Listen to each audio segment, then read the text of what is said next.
शेतकरी मित्रांनो नमस्कार. तुमचे आपल्या यूट्यूब चॅनल द किसान पाठशालामध्ये स्वागत आहे. शेतकरी मित्रांनो, तुम्ही कधी कांदा उत्पादक शेतकरी आहे तर हा व्हिडिओ पूर्ण पहा. शेतकरी मित्रांनो, कांदा पिकाचे उत्पादन वाढीसाठी आणि एक समान आकाराचे कांदे होण्यासाठी कांद्याला लागणारे आवश्यक पोषक तत्व देणे खूप गरजेचे आहे.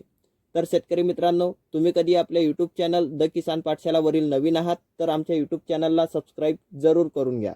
तर शेतकरी मित्रांनो, चालू आहे आपल्या चर्चेच्या विषयाकडे. कांद्याचे उत्पादन वाढीसाठी आणि एक समान आकाराचे कांदे होण्यासाठी आम्ही तुम्हाला काही खते शिफारस केलेली आहे. तर ही खते तुम्हाला कधी टाकायची आहे, याची किती मात्रा घ्यायची आहे, याची पूर्णपणे जानकारी तुम्हाला देणार आहे. तर शेतकरी मित्रांनो, कांद्यामध्ये पहिला डोस जेव्हा आपण कांद्याचं रोप आपल्या शेतामध्ये लावणार आहे तेव्हा तुम्हाला बेसलमध्ये टाकायचं आहे.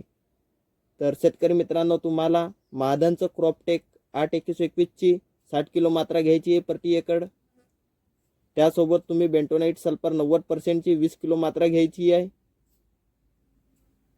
आणि तुम्ही निर्मल कंपनीचं निर्मल बायोपॉवर गोल्डची 5 किलो मात्रा घ्यायची आहे.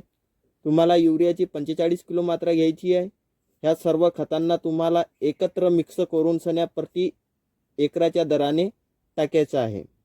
कांदा पिकामध्ये खताचा दुसरा डोस. तर शेतकरी मित्रांनो, आपलं कांद्याचं पीक 30 ते 40 दिवसाचं झाल्यानंतर कांद्याच्या पिकामध्ये खताचा दुसरा डोस द्यावा लागतो. त्यामध्ये शेतकरी मित्रांनो, तुम्हाला महाधनचं क्रॉपटेक 8-21-21ची 60 किलो मात्रा घ्यायची आहे.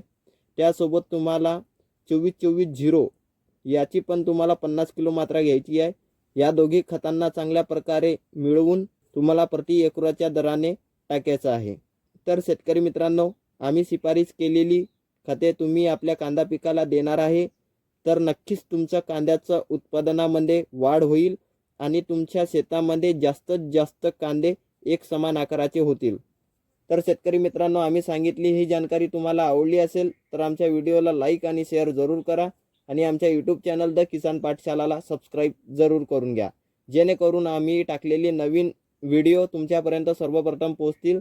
तोपर्यंत शेतकरी मित्रांनो, धन्यवाद. जय हिंद, जय भारत.